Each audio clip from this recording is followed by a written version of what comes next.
Recently in Ireland, there have been some horrific stories happening down in Cork, where there are groups of vigilantes, they call themselves, attacking couples of gay, lesbian plus couples who've been attacked, and they've been unprovoked. So they'll meet with them, like they'll arrange a meet on Tinder or Grindr or something, and they'll get them to meet up in a place, and then they'll beat them up and run away. I was just wondering, like, has anything like that happened in America, or like, what would you say when you see a movement moving backwards in a country rather than forwards? Oh, well, there are some examples of that. I was in Russia a good bit, you know, and it's I was in Russia last year with their anti-propaganda laws. And what these laws, usually when there's backsliding in a movement, particularly the LGBT movement, it's about misinformation.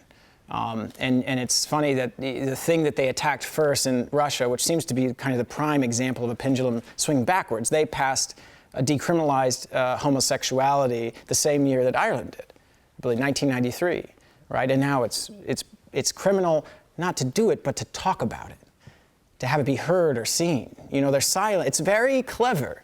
They know the thing that spreads equality for LGBT people is information, truth, shedding the light, talking about it, having it out.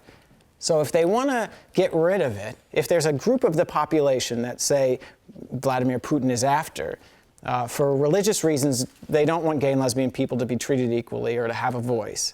And that seems to be clear as what's happening politically over there. Well, the way to move the pendulum backwards is silence. Create silence, create fear around coming out. So, you know, these when I hear about horrific things happening, yeah, it's true, they do happen, and I'm sure they happen also in the United States.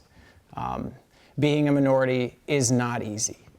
And it's not just for, I say time, not just for gay and lesbian people. Being a minority is not always easy. It is the reason why a strong democracy protects their minorities with strength.